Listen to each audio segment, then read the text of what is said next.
నాకు అర్థం కాదు ఏంటంటే ముస్లిం సమాజంలో ఇంత రాడికలైజేషన్ పెంచేశారు ఇండియాలో. హిందువులకు సంబంధించి సోషల్ మీడియాలో చూస్తుంటే ఆ పోస్టుల్లో విపరీతమైన విద్వేషాన్ని హిందువుల మీదన ప్రొజెక్ట్ చేస్తున్నారు. ముస్లింల మీద ప్రొజెక్ట్ చేసేవాళ్ళు కూడా ఉన్నారు. 120 కోట్ల హిందువులలో 1% కూడా లేరు వాళ్ళు. ముస్లింల మీద దారుణమైన కామెంట్లు చేశారు. 0.0001 ఉన్నారు.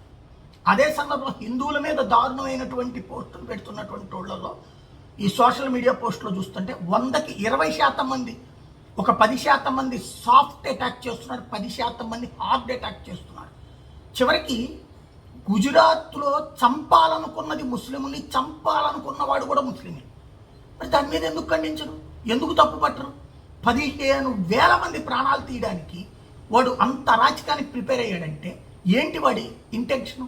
వాడిని హిందూ సమాజం ఖండిస్తోంది, ముస్లిం సమాజం మాట్లాడట్లేదు, తప్పు పట్టట్లేదు, నిలదీయట్లేదు.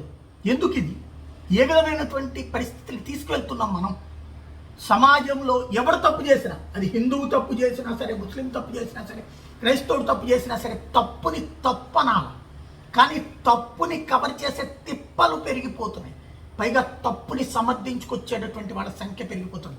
ఆత్మవిమర్శ చేసుకోవాల్సిన అంశం.